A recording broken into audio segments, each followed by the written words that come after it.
No. All right, we'll call the meeting to order. It's 5:30. And the first item is to report on actions taken in closed session. Our clerk, Marcia Milchecker, will make the report. Thank you, President Padberg.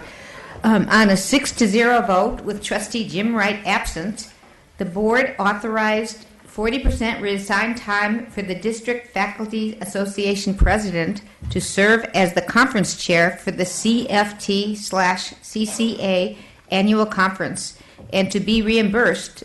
The district would be reimbursed by CCA for substitute replacements. Thank you. Thank you. And if you could all please rise and join Trustee Lang in the invocation. During this time of the year when the heat of summer is upon us, we specifically ask blessings for those brave men and women who fight fires on our behalf to keep them safe from harm's way as they protect us in the open space that we cherish. In particular, please console the families of the 19 members of the Prescott Fire Department's Granite Mountain Hotshots who recently lost their lives fighting the blaze in Arizona. We also ask your blessings for the brave men and women in all branches of the military and civilian services who protect and serve on our behalf, both at home and abroad. We give thanks for the opportunity to be of public service and ask for wisdom in making the best possible decisions on behalf of the population served by the South Orange County Community College District to accomplish our educational mission and provide our students with the best possible head start for the future. Thank you. All right, and Trustee Jemal will lead us in the pledge, please. Please join with me as we say the Pledge of Allegiance. I pledge allegiance to the flag of the United States of America and to the republic for which it stands, one nation, under God, indivisible, with liberty and justice for all. All right, be seated. And we have no resolutions or commendations tonight, so we'll move right away to public comments. We have two individuals wishing to make public comments. Paul Harvey, please come forward to the mic. Thank you. Paul Harvey, a resident of Irvine for over 28 years. My wife and I have a son, 31, who is developmentally disabled, went through the Irvine Unified School District program, and I have been the chair of the Irvine Unified School District CAC, a chair of the Irvine IRDAB organization, and appointed to the Governor's Committee for People with Developmental and Physical Disabilities. Along with other parents in Special Ed Department of IUSD and IVC, we established a campus program for special ed over 12 years ago. This program is for 18 to 22-year-olds in special ed that gave them the opportunity to learn skills, provided training opportunities in an age-appropriate environment. I am here to express my deepest concern over IVC's decision to eliminate this program, basically kicking out our population, including those with autism spectrum disorder, which is an ever-increasing number of people. When in fact this program should be expanded to serve this portion of the community and embraced as a critical element of community colleges. In the mission statement of the American Association of Community Colleges, it states, serve all segments of society with an open access admission policy that offers equal and fair treatment to all students. Although I'm a college graduate, most of my most valuable training comes from my involvement in Rotary Club. And they applied the 4 standards. Is it the truth? This is not a facility issue. Is it fair to all concerned? Definitely not. Will it build goodwill and friendships? No, and donors and all those concerned about this discrimination, include state and federal funding sources, should be concerned. Will it benefit all concerned? Not to a population that has over 60% unemployment rate, primarily due to lack of real-life skills training and opportunities to do training on campus and be in an age-appropriate environment. You need to wind up. You're beyond 2 minutes, sir. I'm asking IVC to reinstate this program and work with IUSD to develop improvements to the program. I feel this decision to kick out this population was based on poor staff advice to the president. I'm also asking the trustees to establish a collaborative team with local school district develop a comprehensive program of all college campuses to promote enhanced skill development training opportunities on campus. Thank you very much, sir. All right, Chris Hogstead, am I pronouncing that correctly? Our next speaker. Is he here? She's not. Oh, she's not? Not here? No, she was going to make a presentation on the smoking policy, but I don't see her yet. Okay. All right. Very good. All right. So we will move on then to the next section on our agenda, which is reports, board reports. We'll start with Trustee Jay. Yes. I'm just fooling with this because I don't quite understand what we need to do now. We hit the yellow button or the green button to You're speak. doing just fine. Oh, okay. I would like to pause for a moment of silence in behalf of Jacob Matthews, who unfortunately burned to death in the BGS building a few weeks ago. We always are very, very sad whenever we lose a student, and particularly a promising young student. And I, again, ask for a moment of silence in memoriam for Jacob Matthews.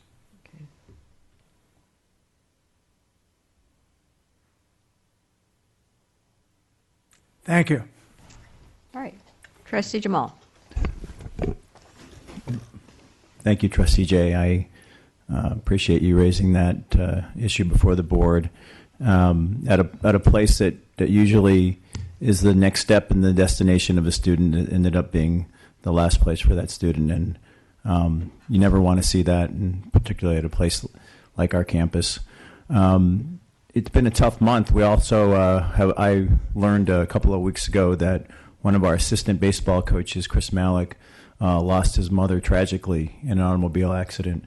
And my heart goes out to him and his family. I've actually had some exposure to Chris in my brief tenure as trustee, and he's happens to be a really good baseball coach, a fantastic baseball coach, and really fortunate to have him.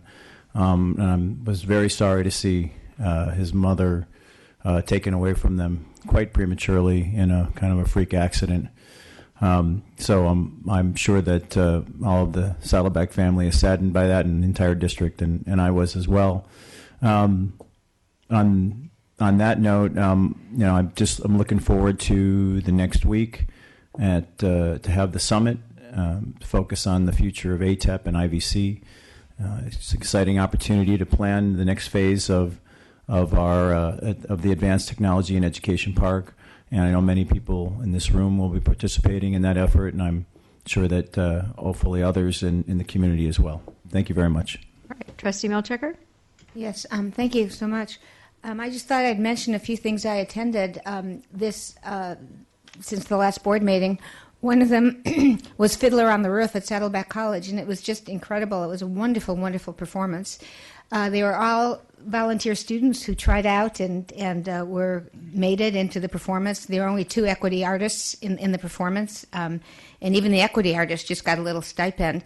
And the Angels from the Arts actually raised funds to pay for the students who need to take classes in order to participate in the production of one of our performances. And they had some of the professors from UCI as well as our theater arts professors from Saddleback College teaching these students. As I said, the only 2 equity artists was John Huntington, who played Tevye, and Jim Whitson, who played the constable. All the rest were local talent, volunteered, tried out, made it, and it was just incredible performance. Now, you can still catch the performance through July 28th on Sunday, and I highly recommend it. The music was wonderful, wonderful slice of life from Russia, and I'm sure, I promise you really enjoy it. Also, at the theater performance, they also had the president of the Angels for the Arts sold jewelry, and I got a lot of really fabulous jewelry. These are all donated by members of the arts and sold at just a fraction of what they're worth, but yet they still raised $2,500 for money for scholarships for Saddleback College students. So it was certainly a win-win situation. So I recommend you not only go to the performance, go shopping for jewelry afterwards. I also attended Roger Owen's retirement party at Irvine Valley College. I know they're looking for another person to be the Orange County School Boards Association representative of the community college, and I urge some of my board members to take that position. I did it for 20 years, so I think it's really a good opportunity for someone to take that position. Okay. Wind up, please. Your time's up. Yeah, and I also wanted to let everyone know we're fighting SB 173 by Carol Liu. We've got a lot of our team fighting this bill, and we expect to do very well, and we'll keep trying with all of your help. We'll Trustee Melcher, work on thank it. you very much. Next, Okay, thank you so much. Trustee Prendergast. Really, just the only thing that's happened for me between last meeting and today is attending Beckman's graduation of the Irvine Valley College early college students that had already graduated through their ceremony at IVC, but then got another recognition at Beckman High School for completing that program. And I know that Nancy went to Tustin, so I'll let her speak to that. Yes. Thank you. I did go to Tustin High School's graduation, and it was fabulous. And the most interesting thing is that it was the very, very first event in their brand new stadium. Did you hear that, trustees? Their brand new stadium. And I enjoy it very much, and look forward to doing that again and helping out Trustee Prendergast with his duties. So. And I also attended the Saddleback College's Medical Assistant Certificate Award ceremony, and that was very good. That actually happened, I think, the afternoon or the next day of the fire, and I'm just so grateful that we didn't have other damage or injuries as a result of that. And we, of course, do mourn the loss of a student no matter how that occurs. So with that, I will move on to Trustee Lang. Trustee Wright is not with us tonight, you may have noticed, so go ahead. Thank you. I also attended the graduation for the medical assistant students that were receiving their certificates from that program, and just a wonderful group of individuals. Enjoyed very much extending greetings from the board to that group and watching them move on in their careers. And that's about it. Right. Thank you. Student Trustee Robinson. Yes, thank you. I also attended the July 12th performance of Fiddler on the Roof, along with the Shabbat ceremony reception, and it was fantastic. Wanted to inform everyone that I will be attending the Community College League of California Student Trustee Workshop on August 16th and 17th in Anaheim, and look forward to meeting other trustees serving on boards throughout California. Thank you. Okay, great. We're now at the Chancellor's report. Chancellor Portner. I'd like to recognize all of the extraordinary efforts that were made at Saddleback College in response to the fire. The campus police were right on the scene. The maintenance people were right there also. The Vice President, Juan Avalos, who was acting Chancellor, was in charge at that time, did a wonderful job, as well as Kathy Worley, Vice President of Instruction, and Carol Hilton, Vice President of Administrative Services, I think is the title. In addition, there was really good work by the public relations people at Saddleback, Jenny McHugh and her staff, and Terry Flugeman helped out in that effort also. So there was a lot of accolades to go around. I just wanted to recognize everyone for what they did to keep the classes going and minimize disruption to the students. The second item I wanted to mention is that tonight we have on our agenda a report on the Student Success Scorecard, which is a continuation of our effort to keep the board informed of the Student Success Task Force recommendations. And this will talk about our performance against the state indicators, and the board can ask questions about that if they have. This replaces the old ARC report that used to be before the board in November. We have some choices about when we take this new report, but I thought the sooner the better because it's new. other district boards are starting to hear about it, and I wanted to be sure our board was informed. We're also, during this upcoming year, going to be having some reports from faculty and administrators on what we're now doing on student success. We've heard about what the recommendations are. Now it's time to start talking about our planning of what we intend to do. Okay, thank you. College presidents' reports. Let's see, we're without President Rockmore, so are you going to make a report? Good evening. Yes, Craig Justice, Vice President for Instruction. President Rockmore is in Baltimore attending the American Association for Community College conference there, and we'll be back sometime tomorrow. In addition to that, his report is in the agenda booklet, and I have nothing to add. All right, thank you very much. President of Saddleback College, Todd Burnett. Thank you, Madam President. For starters, I want to first thank Trustee Jay for bringing forward the moment of silence for student Jacob Matthews, who we all agree died very much too young. And unnecessarily and very saddening. With that, I also like to thank Chancellor Portner for recognizing many of the folks that I was going to mention, but I don't need to. But I would like to mention there were many, many people, in addition to the people you mentioned, that helped and worked through this tragedy, and in my absence did a fantastic job. And I'm very, very proud and appreciative of the work that they all did. I also want to recognize also our Chancellor and District Services that did wonderful work in helping us to get the facility back up and running, as well as communications and a lot of other elements, and keeping all of you informed. So thank you all for that. And like anything, we learned a lot from this incident, and we at Saddleback, and I think our district, can do everything we can to try to help and support our students and to do what we can to hopefully events like this not occur in the future. On a much, much brighter note, tonight I'm very pleased, as about this time every year I introduce our new managers and administrators that we hired over the last several months in the spring. And tonight I have 4 new additions to our Saddleback College family, and I'm just pleased to let you see their faces along with their names that you may have read about. First and foremost, oh, there he is. Speaking of the tragedy that happened, we have to give a lot of thanks and appreciation to our new Chief of Police, Chris Wilkinson. Chris, could you stand?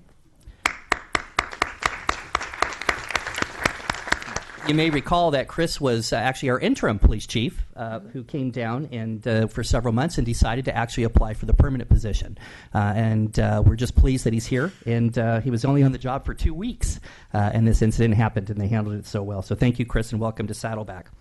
Our second new director is Alyssa Oransky. She's our new director of Annual Giving and Development Services. Alyssa, please stand.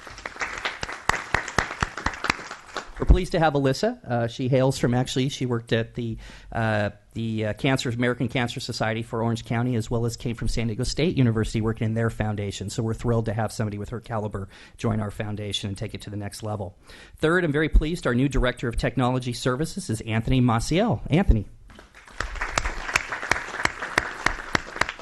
As you know, Mark Schiffelbein, after 35 years, retired, and big shoes to fill, but we're thrilled to have Anthony, who hails from Coast Community College District, Golden West College, and Coastline Community College, served for their technology service for both of them. So, frankly, a big coup for us to get Anthony, and we're pleased to have him here. Welcome, Anthony. Finally, I'm very pleased to introduce Roxanne Metz, who is our new Grants and Contract Manager. Roxanne? Once again, we're very thrilled to have her. She came actually from the College of the Redwoods, where she worked doing the same similar job at that college. So we're very thrilled to have her. Thank you, and welcome to all of you. Finally, as you know, you can't believe it, summer is almost over. The next time we meet here as a board, we already would have started classes. Classes start on August 19th. The week before that, is in-service, and the fall in-service is a very big event at Saddleback College, as well as IVC. And you'll be getting in your board packet. This is literally hot off the press. We'll be sending it to you next week, so you to see all the events that are going to be going on during that week, and strongly encourage you to trustees, as you always do, to visit as many things as you can. And in particular, we welcome you to attend either the faculty breakfast, the classified staff lunch, or the part-time faculty dinner. Those are 3 great events to get a good update on what's going on. Thank you. All right. Thank you very much. We are now at board requests for reports. Do I have any board members requesting reports? All right. Seeing none, we will move to the discussion items. And the first one is the Affordable Care Act.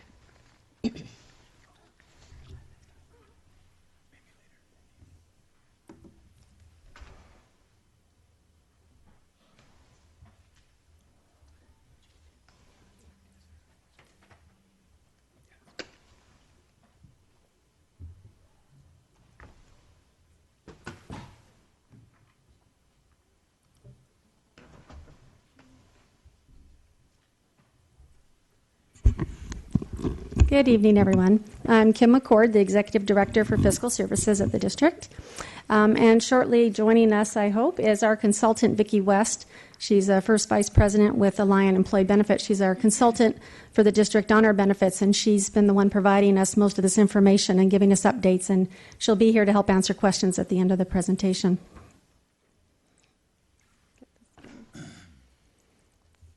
There we go. All right, so first off, this is an ever-changing thing. We keep getting more information. As recently as July 2nd, we got notification that the Obama administration delayed the effective date, at least of a key provision that affects us, until 2015, yes, so instead of 2014. So that'll provide some relief in the implementation of this act. And I'll go into more details of what that is in the presentation. So overall, the biggest piece is to provide access to comprehensive health care coverage. So they're creating health care exchanges. California has created one, not every state has, but California chose to create their own exchange. They will have no more limits for pre-existing conditions. Everyone is guaranteed to be issued coverage. They can't be denied coverage, and you can't rescind coverage once you've gotten it. There'll be no limits on essential health benefits, which are defined in the Act. The coverage must be a minimum value, meaning the benefits have to pay at least 60% of the medical costs. There's improved benefit for preventive and women's health care. And there's a limit on the waiting period, so they have to start by the 91st day by the federal law, but California chose to make it the 61st day, so people can't have a longer waiting period than that to offer benefits. Two other things, affordability. There are subsidies for lower income families, and there's caps on the employee cost for a single coverage. As an employer, we have some responsibilities. We have automatic enrollment, which we do at our district. We don't offer that as a choice. We automatically enroll all of our employees. We have to send a notice to the employees about the exchange in case they aren't covered under our plan. We also provide a summary of benefit coverage. We currently do that now. They're posted on our website and where they're given to all new employees. And there's W-2 reporting, which we started last year. So if everybody should have noticed on their W-2, there was a box with the cost of our coverage. All right, pay or play. So by 2014, the group health plan marketplace will change dramatically.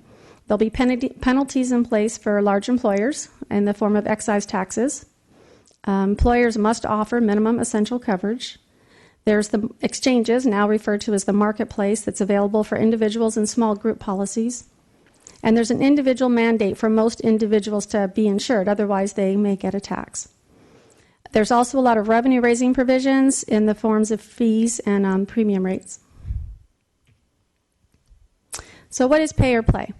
It's a requirement for large employers, 50 more employees, to offer minimum essential coverage, which is affordable and provides minimum value. The coverage must be provided to at least 95% of all full-time employees and their dependents by the 91st day or 61st day in California, or we risk penalties. So a full-time employee is defined as someone who works greater than or equal to 30 hours a week or 130 hours a month. And this is now effective January 1st, 2015. So how do you determine if someone's full-time? There's a measurement period, which we are going to be using 12 months, which is the recommended time period. So you'll look at a whole 12-month period and see who has worked those average more than 30 hours a week. And if they have, we have to offer them benefits. So basically, we'll take a time period. We have 2 months to figure it out. We'll look back 12 months and look at everybody who worked those prior 12 months and see if they qualify for benefits.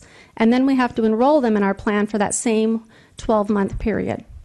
Now, if they were to leave employment, they wouldn't continue on our plan, but we have to offer them the entire time. Even if they drop down to 10 hours a week, they're entitled to benefits that whole 12-month future period.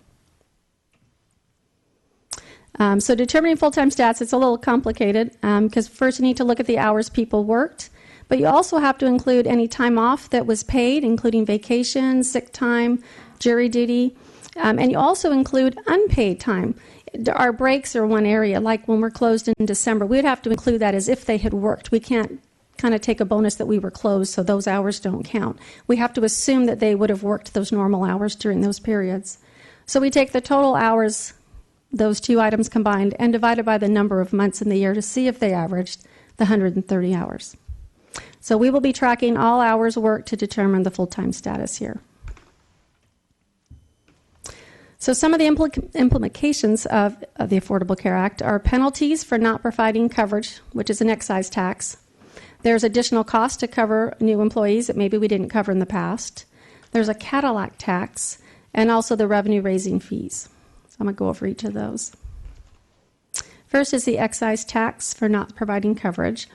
So how are they triggered? They're triggered if one of our full-time employees enrolls in a state exchange, so we did not provide them coverage, but they go ahead and enroll in the exchange, and they qualify for a subsidy from the government based on their household income. So to get a subsidy, you have to be between 100 and 400% of the federal poverty level. And right now, the poverty level is 11,490, or about 46,000 is the 400%. So anybody making less than that, 46,000 for their household, can qualify for a subsidy. So there's kind of a lot of ifs here. If we don't offer the minimum essential coverage to all of our qualified employees, and one of them who's qualified obtains a federally subsidized coverage from the exchange, we could get an excise tax penalty. And that's calculated at $2,000 per full-time employee, which is about $2 million.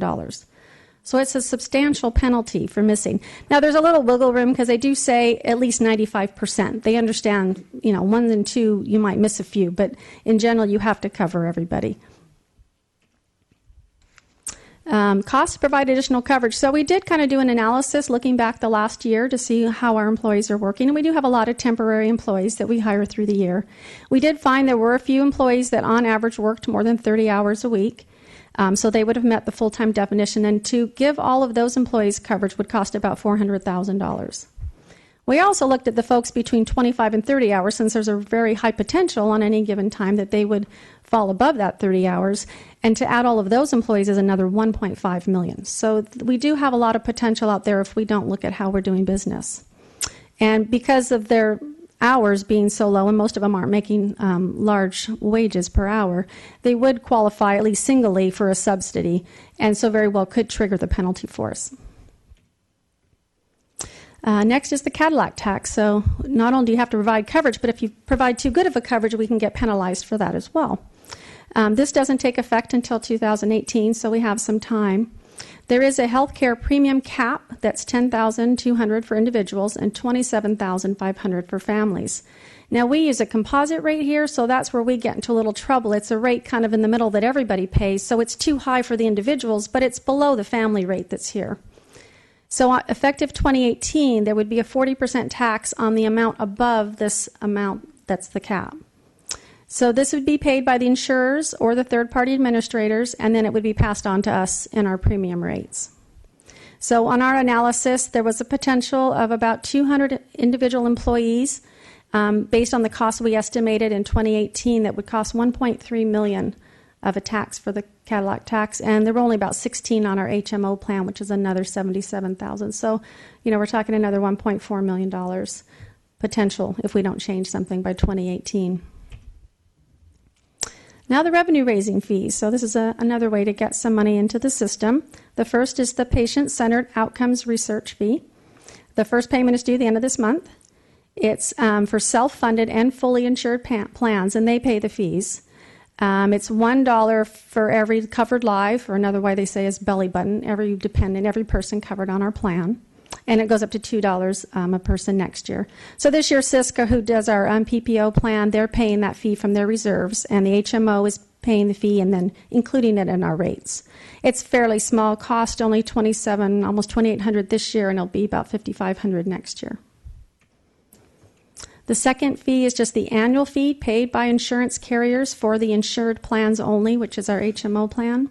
So it's just an annual tax. It's supposed to help expand Medicare.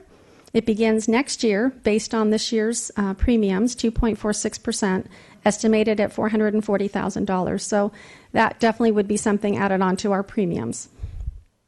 And the last is the reinsurance fee paid by the insurance carriers and the third-party administrators. That's $63 a year, used to offset the risk of high-cost claims within the exchanges.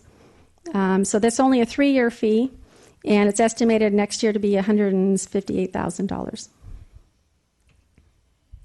So this screen is just a summary of all the fees that we talked about. The first two being ones that if we can monitor our processes and how we hire folks and how we pay them, that we can avoid those first two. We hopefully would not have a penalty for not providing coverage to someone by controlling the number of hours people work. And so we'd avoid those excise taxes, and we don't want to automatically add that many people onto our plan as well. The other ones are items that we really can't do much about, except maybe the Cadillac one. We have to work on our plan in the next few years to see. So our next steps, we're going to continue to analyze our workforce. We've already done some work. We're going to try to identify any risk of penalties, determine how we can document these monthly hours. Our current system really does not provide a good tracking mechanism, but our future system is definitely a requirement of that. So we hope by the time we're doing this that we have that system in place. We're trying to educate everyone about what's going on. And we definitely need to look at our bargaining unit contracts just to see if there's any language that could cause some unintended consequences and maybe trigger some penalties there as well. So we need to review our employment practices. The Chancellor's Executive Council has agreed to have a standard practice for our non-bargaining unit employees to work 25 hours a week or less. Therefore, they would not be triggered into getting on our plan or cause a penalty. It'll protect us from those. So we're just going to keep watching for more. The rules keep changing, and we're trying to keep up with them. And are there any questions? Trustee Prendergast. Well, thank you so much for preparing this. I know you would have had to do it anyway, but I thought it was important that we get it out in the open as soon as possible. Absolutely. Which is why I asked for the report. I did have a couple of things I wanted to clarify and make sure to emphasize. So the exchange excise tax, if someone were to leave our plan to go for the exchange, that's only if they were qualified to be covered by us, do we get taxed for them, correct? Okay. So if they could have gotten coverage from us, but they choose to go to the exchange instead, then we get hit with the tax. If we don't provide coverage for someone that should have been provided and they go to the exchange and get a subsidy, then we would get penalized. So as long as we offer it to them, but they turn it down and then go to the exchange, we're not penalized. Is that correct? I'm going to defer to you. Vicki can come join me now. I did introduce you. I'm sorry we messed up the timing of this meeting. I apologize. So she's here now. She's the expert. I don't want to misspeak, so I'm going to let her respond to that. So this is Vicki West. Good evening. Our obligation as an employer is to offer coverage. So if we offer coverage and the member declines coverage and goes to the exchange, we're not liable. Okay. But I do want to note one thing. With SISC, as long as we're still with self-insured schools of California, they have a rule that we cannot have opt-outs. So we would have to cover that person and extend coverage. Even if they went to the... Even if they go to the exchange, the way that our plan works, because we're paying 100% of the premium and it's a composite rate, we have to make sure that 100% of the eligible participants are on our plan. It would be a little bit different if we're asking for premium contribution from the employee, but because we're not, that's the way the SIS contract works. Okay, because then that would, if we got penalized if someone left, even though we offered it, then we obviously would want to come up with some way to make our it obligation way is to more offer. attractive. Right. Okay, so then we're okay there. And then on the Cadillac tax, you mentioned the composite rate. I assume that, because you just kind of touched on it, because we cover 100%, it's better for us to do the composite rate when we're getting renewals and things of that nature because of the percentage increases that come down. Or is it something we need to look at possibly going to a tiered rate? Or is that only if the employees are contributing? I would say it's probably in your best interest to look at a tiered rate from the future. Now, they've had some most recent guidance come out that said, even though you have a composite rate, our expectation is that your calculation is going to be based on a tier rate somehow. It at least has to be broken down by 2 tiers. So that helps us a little bit. But going further and thinking into the future, we're best off actually with tiered rates. It's a little more actuarially sound for us as a group and makes pricing a bit easier for the carriers, actually. Okay, so on your previous chart where you have the 2 green bars, we could actually make that 3 green bars if we looked at a Correct. tiered rate and get rid of that $1.5 million penalty. Yep. Good to know. Okay. And then just one last thing, sorry. And I guess this is more to legislative team or whatever. Are we doing any kind of lobbying to maybe see if there's a way to, see if they'll look at exempting school districts? Because every dollar that we spend on the taxes is dollars not going to educating the students. And it seems reasonable that we could make that argument at the legislative level. And, Republican or Democrat would be in their best interest to see if that was something we could fix, I would think. Okay. Apparently, we don't have a real answer to that. Terry Flugerman is sort of... Yes, but she's taking here. notes. That's She's good. taking notes. I see that. Okay. All right. Very I good. have one every now and then. Trustee Jemal. Thank you, Kim. Excellent report. I thought it was right on. Couple of questions or one comment. It looks like our potential financial exposure, if you add in the excise taxes and the fees and the Cadillac tax, could be up to $6 million. Probably not, because if we I'm offered talking the about worst benefits, case scenario. well, if we offered the benefits to everybody, which was the 1.9 million, then we shouldn't have a penalty. So, I mean, it kind of would be one or the other if we weren't doing everything right. Okay. And I had a couple other questions, Madam President. One is, in terms of the regulations that have already been promulgated, was there anything in the regulations that that contain a formula to define a full-time employee, or are we allowed the latitude to come up with our own definition of how do we determine the 30-hour threshold is met? I mean, I think the only guidance they've provided us is really the measurement of the hours per week. So they're really looking at, on average, are they working 30 hours a week? And again, those 30 hours a week aren't just hours worked. You also need to take into consideration any kind of unpaid leave, such as FMLA, and those also have to be included in there. And that's really the only guidance that they've provided. Okay. And then just a quick follow-up about whether, if there's a dispute between whether the full-time employee status has been met, is there a mechanism for dispute resolution that's been in the regulations, or has it been addressed at all? Not exactly. There's going to be reporting requirements, and that's part of the reason that the whole employer mandate was delayed until 1/1/2015, is there's going to be employer reporting responsibilities. They just really didn't have it together in order to collect all that data this next year from employers, and so that's why the reprieve. But there is expected, we're going to have some obligations from an employer perspective where we're going to have regular reporting requirements to the governing bodies. So I would kind of anticipate that in the future. Trustee Lang. Yes, thank you. I also wanted to thank Executive Director McCord for a fine presentation in an area in which there seem to be more questions than answers these days.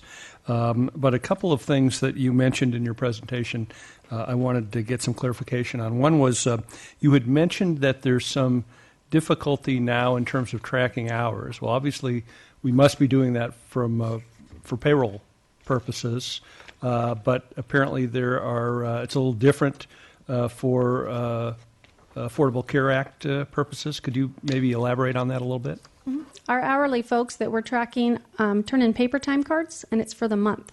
And our only electronic number that we record is the monthly hours. So it's really hard to tell week by week, or if we were closed a couple weeks. It would be nice to have an electronic system that tracked each day they worked, so it'd be easier to pull the reports. But it's on paper time cards right now for a month.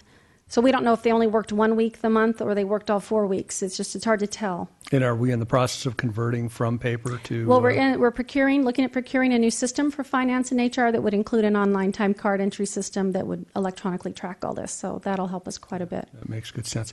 The other question that I had was comment. I think that Ms. West, is that right? Yes. Made had to do with somebody.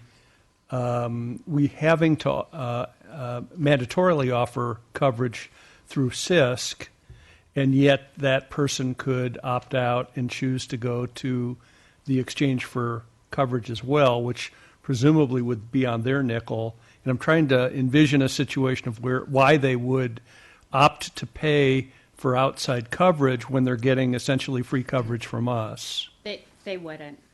I mean, I can't see any reason why they would, especially if they're provided your coverage. If it's the same coverage that we're providing today to everybody, I can't see why they would opt out.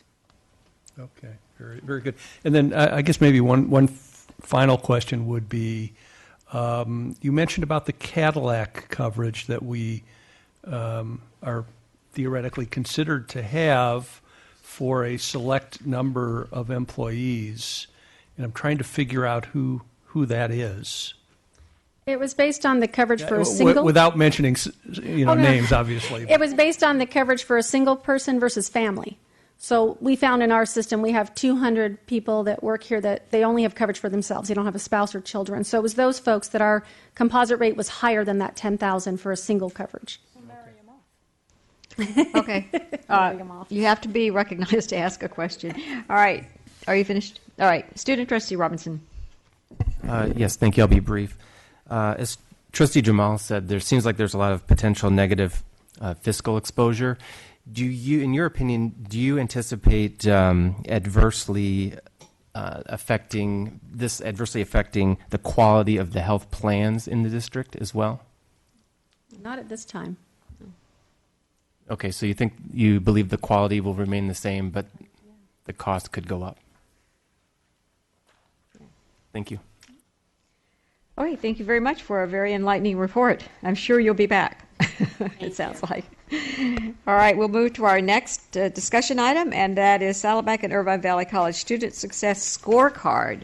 So we're going to have both colleges present. Good evening. I'm Denise Inseong. I'm at the district offices in the Research Planning and Data Management, and I'm joined by Craig Hayward and Carolyn Dordella, the Directors of Research Planning and Accreditation at Irvine Valley College and Saddleback College. I'm just going to start off the presentation, give some quick background and overviews, and then I'll hand it to them. So as Chancellor Portner said, this used to be the ARC presentation, the Accountability Reporting for Community Colleges, and it's now being called the Student Success Scorecard. We're also going to talk a little bit about the background of that, and then we're going to show you the heart of this is the scorecard metrics, looking at 5-year trends for both colleges and the state. Then we're going to do a quick summary of highlights, and then talk about a little bit about how we utilize the scorecard information. So back in 2004, if you remember, AB 1417 was passed, and we had this new framework for accountability called ARC, and ARC was really the basis for this new format of the scorecard. The scorecard currently has, the state looks at it in a 4-tiered system. They have the system metrics, which they look across all of the community colleges, and they focus on access and completion. What we're going to show today is really the scorecard, which is the score of the framework, and it's individual college metrics to measure progress and completion, looking at breaking it down by several different types of student demographics. There's also the data mart. If you've been on the Chancellor's website, you can go down, and it's very easy to drill down into scorecard metrics and look at cut and dice it different ways. So that's another piece that was part of this framework. And then the last piece is they also provide us the individual student level data. So we're also able to do research on our own, available from the Chancellor's office. Like we said, the scorecard's online, and if you saw in your packet, it's much more visual this year. It's easier to see and navigate. There's 5 main areas: completion, persistence, completion of 30 units. And within those 3 areas, you can also see it broken down by students who are college prepared, where they're attempting college level courses in math and English. And you can also see it broken down by students who are unprepared for college and how they do over those metrics. The other 2 areas are remedial progress rate for math, English, and ESL, and career technical education. This slide is pretty hardy, and as researchers, we get way into the methodology, but what I wanted to point out is some major highlights from the change from the scorecard, from the ARC to the scorecard. The completion rate used to be called SPAR, or the Student Progress and Achievement Rate. The group at the Chancellor's office with the statewide advisory group defined the cohort a little more. They did a lot of work in changing the cohort so it more accurately represented the types of students that we had. Instead of attempting 12 units, they're looking at 6 units. They're not looking at transfer directed as an outcome. So they're really looking at degree, certificate, transferred, and transferred prepared as an outcome. In persistence, it used to be they look if a student stayed from the fall to the next fall.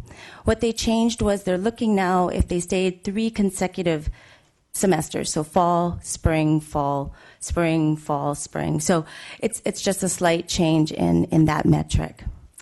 In 30 units, it used to be that they looked at students who only were taking transfer level math or English, but now it's any level math or English. The remedial progress rate, they used to call it basic skills course completion, or the improvement rate for credit basic skills. So you used to hear basic skills a lot. They're calling it remedial education now because they look at students who attempted English, math, or ESL below a transfer level. Within 6 years, they complete something at college level. And the exception being math, they can complete 1 level below college level. So that was a big change. And lastly, career technical education, they discontinued vocational course completion, so they're not using vocational any longer. It's career technical education, and it's an entirely new metric. It's students who complete more than 8 career technical education units in a single discipline within 3 years of their first CTE class. And then the outcome over, I believe it's 6 years, is they earn a degree, a certificate, or transfer, or become transfer prepared. So those are the major changes. I'm going to hand it off to Craig and Carolyn, and they're going to show you 5-year trends on Irvine Valley College and Saddleback compared to the state. Thank you, Denise. As Denise said, we're researchers. We can definitely get way into the methodology on these things, but we're going to try and endeavor to keep this to 10 minutes. My name is Craig Hayward. I'm the Director of Research Planning and Accreditation for Irvine Valley College. The first slide that I'm here to review with you tonight is the overall completion rate, which is sort of the flagship metric for the scorecard, formerly the ARC. And here you can see 3 rates trended out over 5 years. The blue line is IVC's rate, the red line is Saddleback's rate, and the golden line is the rate for the Golden State of California. All of the rates are relatively stable, and IVC and Saddleback are both comfortably above the state average, performing very well. This is a momentum point metric. It's the completion of 30 units rate. So it looks at the same cohort that we just looked at in the completion rate. And it says how many of those students completed 30 units within 6 years. And you can see both Saddleback and IVC have rates that are above the state average in this metric. This is a persistence rate. And as Denise explained, it's a little bit different than a standard persistence. It's more of a measure of continual enrollment, so 3 primary terms in a row. And here Saddleback has a persistence rate above the state average. IVC's overall persistence rate is below the state average. Interestingly, when you look at the remedial students' persistence rate at IVC, it is above the state average. So it's the college-prepared students that have a lower persistence rate, which would lead us to conclude that they're probably transferring or completing rather than persisting. So since the state doesn't back out completers of this metric, it's a little bit it's one of those areas where it's beneficial to drill in and look at the college ready versus not college ready cohorts or sub cohorts.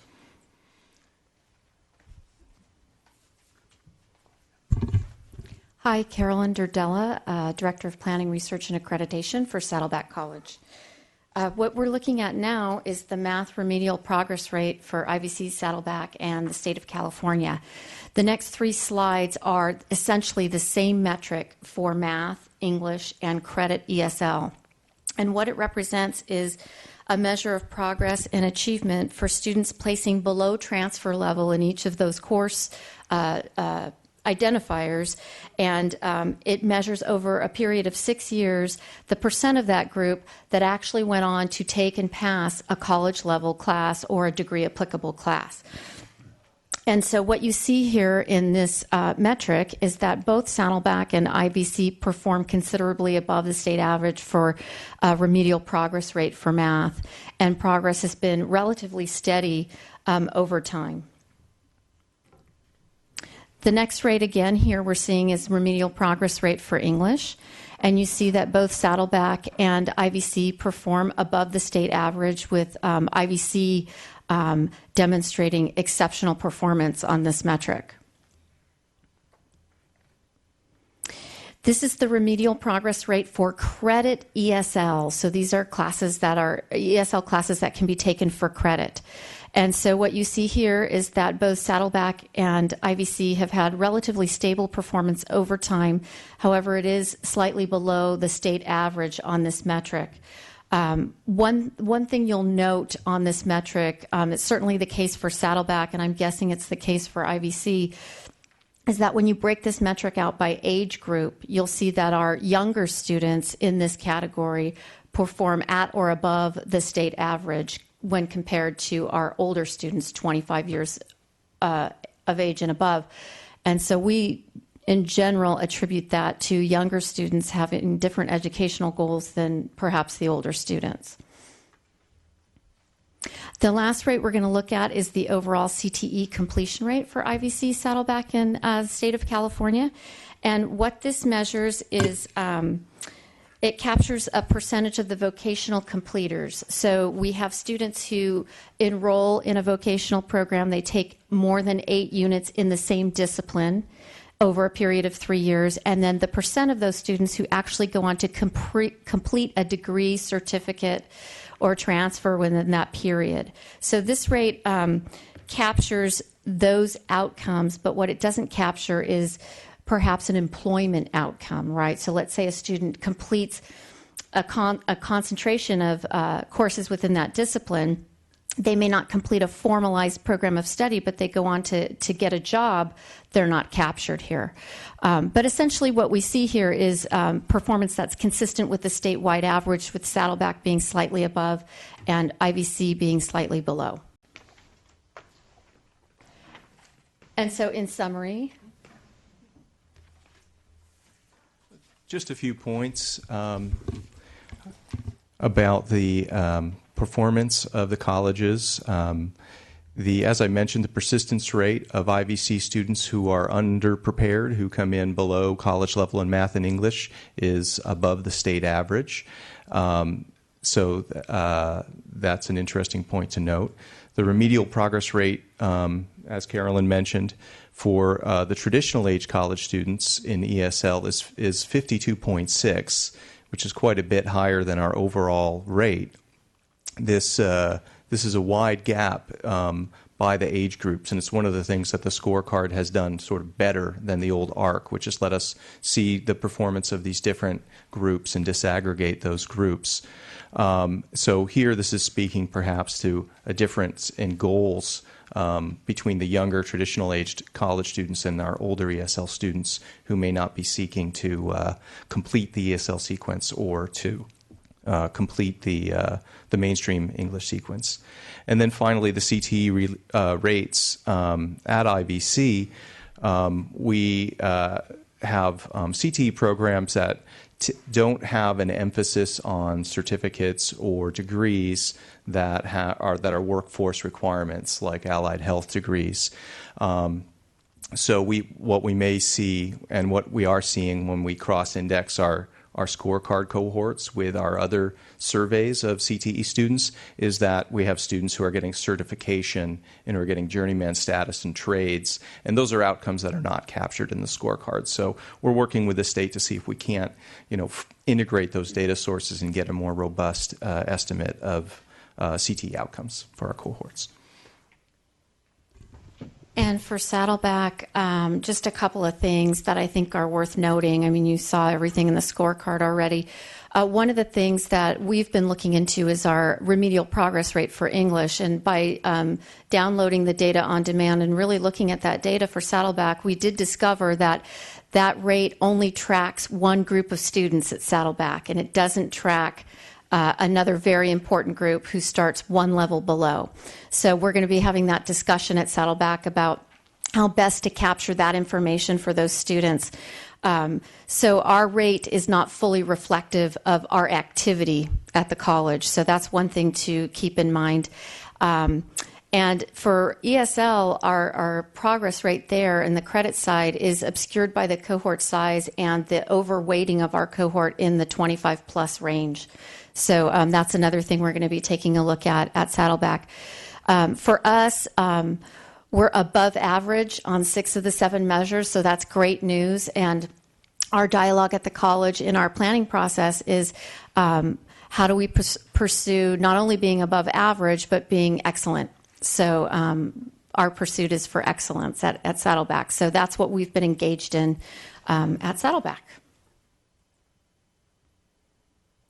Okay, I'll do this one. Okay, so going forward, we're going to be using these metrics to identify achievement gaps, as we discussed, and hopefully through our planning processes and strategic planning, develop interventions to address these identified gaps. We're going to connect these metrics to our strategic planning processes district-wide and locally at the colleges, and use them to monitor performance and give reports of progress as an annual part of our strategic planning process. That's it. Okay, thank you very much for a very interesting report. Trustee Lang has a question. Yes, thank you, all 3 of you, for excellent, interesting report. I remember the similar report that was provided last year, sort of scratching my chin and thinking, well, it seems to me we can do a little bit better than this. And I think I'm sort of hearing that sentiment from all of you is how do we use this data to achieve not just above average performance, but something better than that. But not just comparing against the state average, is there not a way to manipulate the data, if you will, to show how we compared against scores from the prior year? I didn't see anything about that in any of this discussion. Comments?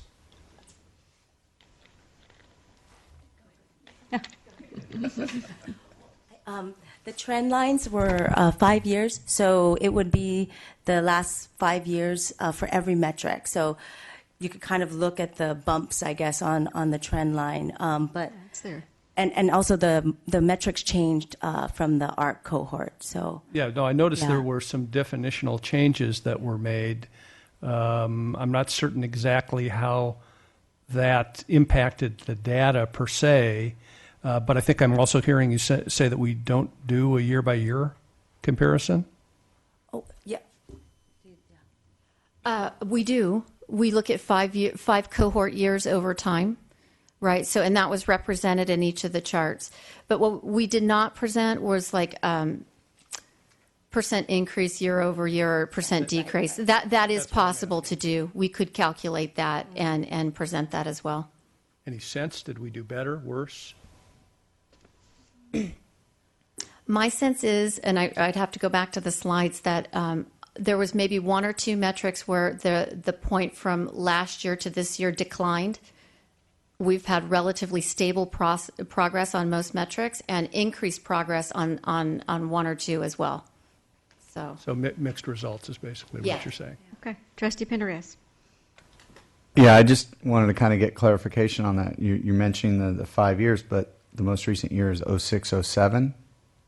Is It's a 6-year cohort, so 06-07 goes through 11-12, correct?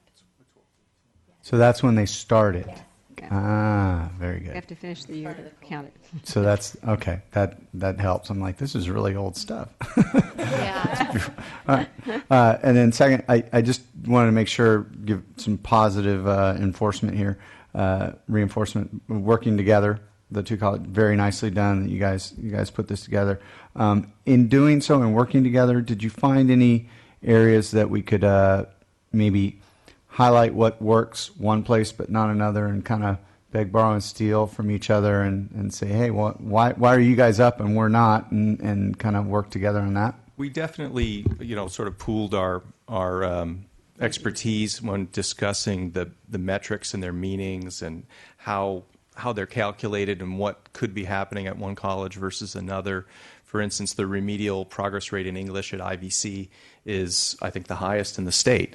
And so we were really looking at that very hard and talking about what was going on with that. And it kind of takes off about halfway through. And as we were just talking about, these are 6-year cohorts, so it's kind of like steering a ship. Any change you make today can take a couple of, so we're going back in time and trying to identify those practices and sharing them. I think those conversations are still ongoing. So this is still a very fresh and current conversation. For instance, one thing that came out of that hard look at the English remedial rate was the writing center, changes in requirements around the writing center that happened around 2006 at Irvine Valley College. So those are conversations that we're still having. I think it's really important we celebrate the successes that each college is having, so that we can share them with both and make them both exceptional institutions. It's great. Great. Trustee Jemal. Thank all three of you. Very good report. 2 quick questions. I think you partially answered one, and that is on the CTE, measurement of CTE success. One thing that stood out to me, they didn't have an employment metric in there. So is that something we're working on with the state? And you can comment on that. Go. So I'm on a committee, the VERITAC committee. That's an advisory group to Von Toon Quinlivan, the Vice Chancellor over CTE and Economic Workforce Development. So it's very front and center for that committee right now. The analysis that I alluded to in the presentation, where we're looking at the overlap of employment versus the scorecard metric, I'll be bringing to the advisory group in the fall. The advisory group is also pioneering the incorporation of data about apprenticeship programs and certification. And so once those data streams become available to the Chancellor's office, we expect they'll be incorporated in the metric as well. So yeah, work is ongoing on improving the external validity of that metric so that it's more meaningful. Good. And then my other question was, I don't really completely understand the persistence metric, and I think you mentioned, that's my question. Is it measuring accurate progress? I think you mentioned it doesn't count for transfers out. They don't back completions or transfers out. So it's one of the things that I've given feedback to the Chancellor's office that we would consider perhaps tweaking that metric, making it more in line with IPED's persistence definition. But the advisory group on the scorecard, and I think Denise is on that group now, and I'm a member of that group as well, will be reconvened in the fall, and we'll be discussing those issues. Okay. Thank you. Thank you. Trustee Milchiker.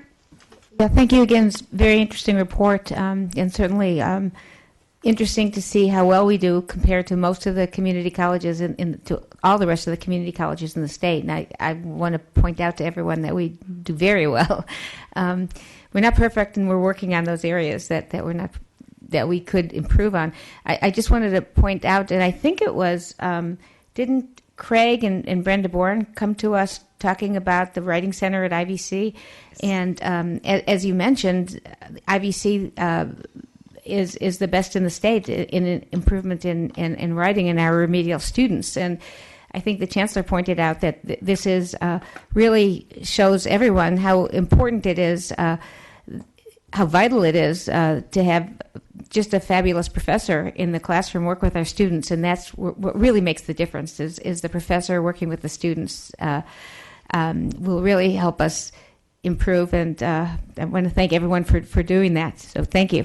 All right. Thank you very much. Great report. Keep up the good work. We are now at our consent calendar, and we do have one item that I would like to pull. That's 5.9. Do I have a motion for the balance of the consent calendar?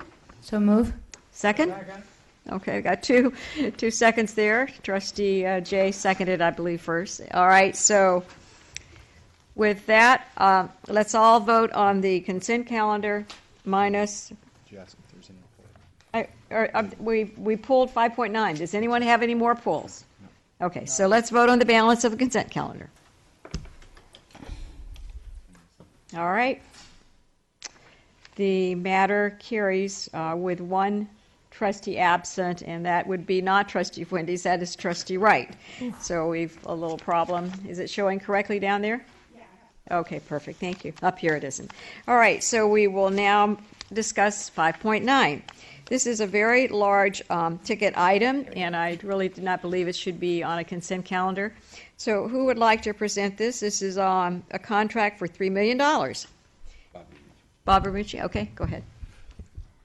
This item is for the assessment and purchase of hardware and services related to year 2 of the network refresh. The process for this was to first identify if we wanted to go with the same vendor. When we installed the network, Cisco was the vendor we went with. The IT directors for both district services and the colleges conferred. They agreed to go with Cisco. Then they met with Cisco so that Cisco could identify several value-added resellers, or VARs, for us to evaluate. We evaluated those. Of those CMAS contract holders, we selected Presidio, primarily for 3 reasons. First, Presidio was judged to have the best assessment and planning package of the vendors in contention. Second, they had the best CMAS pricing. And thirdly, they had recently helped us with our wireless network refresh, so they were a known item and their performance was judged to be laudable. So that was the primary reason Presidio was selected. Okay. Any questions or comments? All right. Do I have a motion from Trustee Lang? Could we have a second before we discuss Second. it? Seconded by who? Tim. All right. So now you have a question. Yes. My question is, what anticipated annual maintenance costs do we expect for this item after the network refresh takes place? I'll have to confer with Jeff Doors, my network infrastructure manager. He's not in, but I'll get the answer for him and get it to you. Oh, wait, the Chancellor has a response. I talked to Jeff last Friday, and he says it varies each year. I'm remembering it's between 150 and 190,000 a year, depending on what goes wrong and what has to be worked on. So I can add to that. The disparity is which criticality services you include. The larger figures, if you include what we consider both criticality 1, 2, and 3, the smaller is only the most critical services. So in other words, the high-end estimate is for anything that could go wrong. The low-end estimate is prioritizing the equipment that is more essential to the functioning of the network. Okay. Seeing no other requests to speak, let's vote on the item. All right, it carries unanimously with 1 trustee absent and 1 student advisory yes vote. We are now at general action items, and 6.1 is the interest form for a possible trustee nomination to be on the Orange County School Boards Association Board of Directors.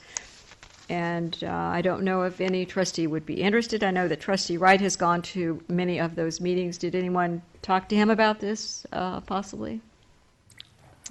And the deadline for this is, let's see, what? Do we have a deadline when they have to have it back? Because I think he might It's in October sometime. Pardon? You have to turn it in October sometime. Wednesday, August 21st. August? August? If you are interested in being considered for nomination, community college representative. Well, it says that. It says that in the item. So, yes, Trustee Lang. I would provisionally nominate Trustee Wright, pending his acceptance for this position. All right, do I have a second? to Second. that? All right, seconded by Trustee Jemal. So he, I guess, can turn it down, but that's Nothing like skipping a meeting. all right. Let's will, all vote for on the something. item. Or pardon me, Trustee. Can we amend that? To what? That if he's not interested, I would be willing to do that. Oh, pardon me. Okay.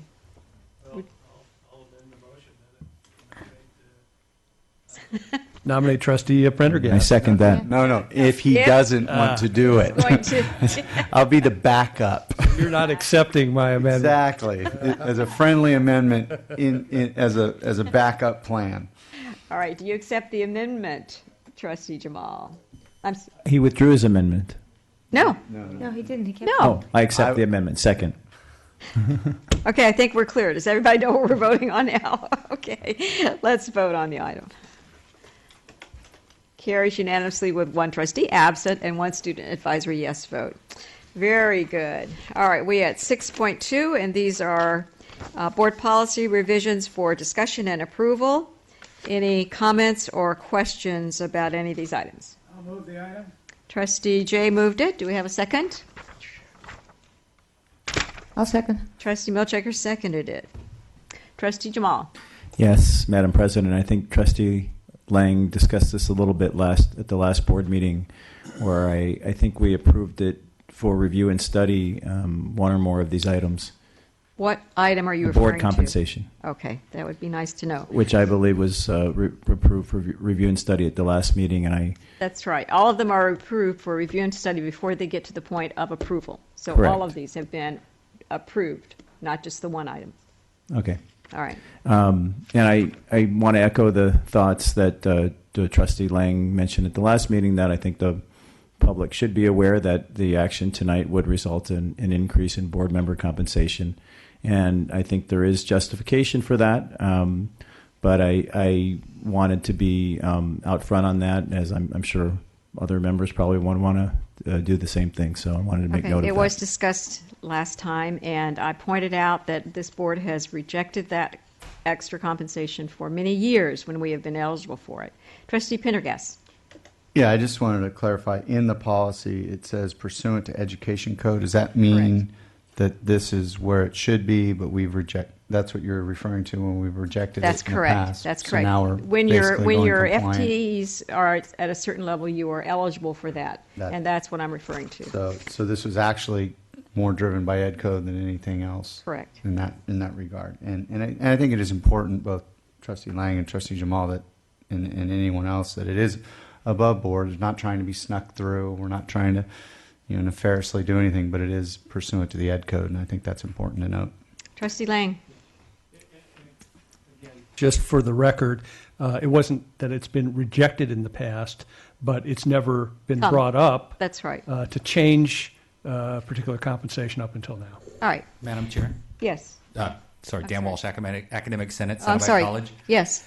Wanted to point out that it's not what the Ed Code recommends, it's the maximum set by Ed Code. Thank so you. that to clarify that you're going up to the maximum, Yes, not to however, what it it's does, recommended. Education Code, if you look at it, does allow for yearly raises. That's So it is correct. not, I wasn't- exactly the maximum. You're not quite correct in that statement. Okay. Okay. All right, anything, no other speakers? Let's vote on the item. Carries unanimously with one student advisory yes and one trustee absent. We are now at 6.3, and these are board policy revisions for review and study. Do I have a motion to? Trustee Lang moved it, seconded by Trustee Jay.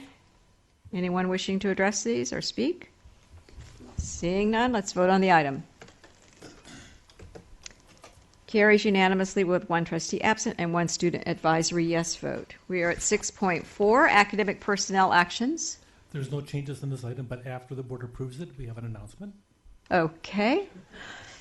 Should we not hear that before we approve it? No, You're assuming we're going to approve it. If you don't. Okay, Trustee Lang moved it, seconded by Trustee Prendergast. Let's vote on the item, seeing no one wishing to speak.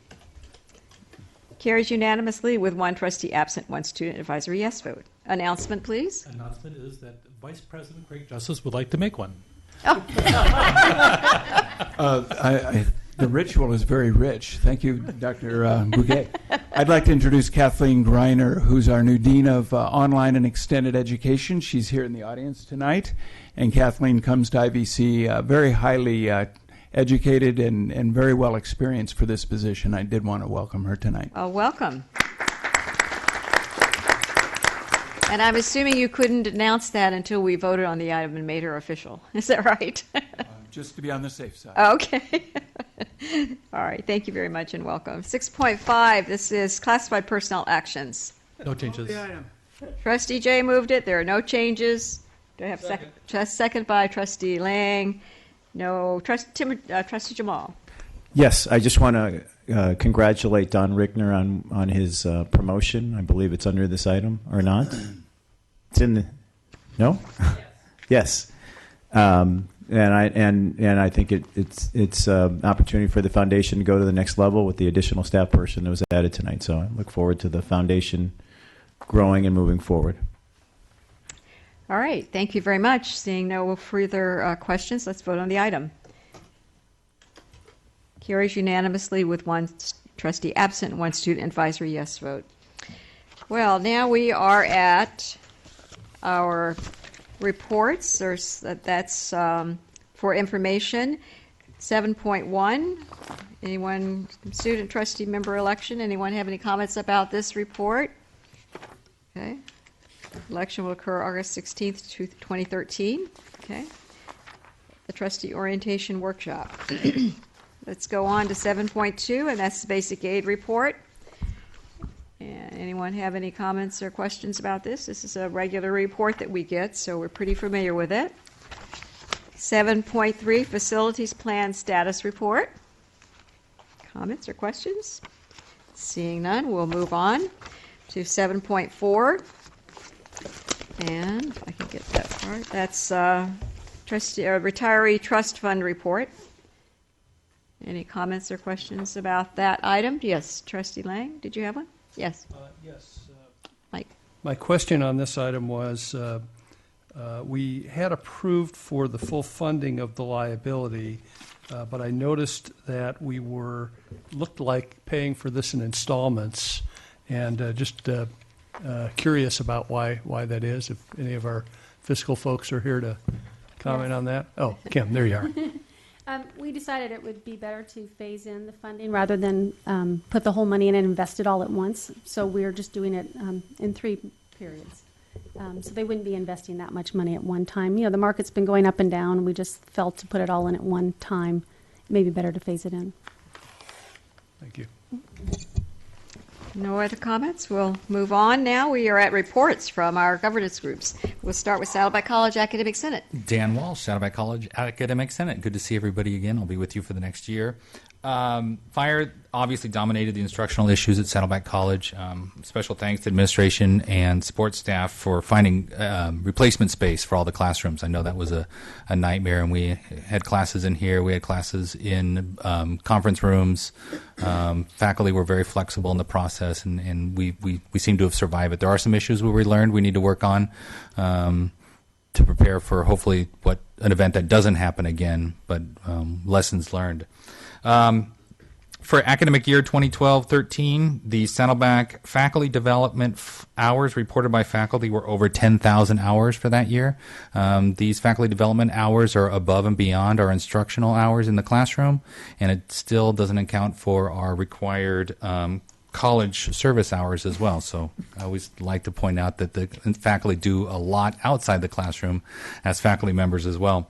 We also have new transfer degrees that guarantee our students a spot at the CSUs. They're continuing the pipeline or awaiting approval. We have 10 additional degrees. I won't list them all, but one near and dear to me, the geography degree, which just was submitted last week. Thank What you degree very much. was that? Geography. Oh, geography. Oh, well, I failed to mention I also teach geography here at Saddleback College. Yes, you did. All right, our Faculty Association, Paula Jacobs. Good evening. The Faculty Association is in the midst of preparations for Flex Week. We will again be sponsoring our luncheon and program on August 13th. It's a Tuesday. So if you are going to be on campus, we hope that you will join us. On August 16th, we are sponsoring a luncheon for our new full-time faculty hires. That will also be here at Saddleback. And finally, we will be sponsoring 2 faculty forums, one at each college, and this is for the purpose of gathering input for our upcoming negotiations, which will be here before we know it. All right, thank you. And IVC, Academic Senate, Kathy Schmeidler. As you just said, Kathy Schmeidler, IVC Academic Senate President. Excuse me. Well, our Academic Senate does not meet officially over the summer. We meet a lot unofficially. Our faculty, of course, are teaching and doing their own personal projects and getting ready for the fall, but we don't have any official Senate business during the summer.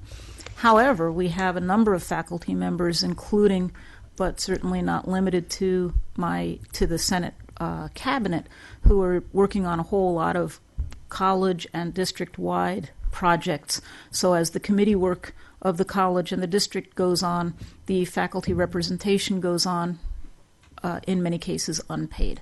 So although I don't have beautiful professional development numbers yet, because I don't have them, but I think that was a really good idea by Dan. Not a problem.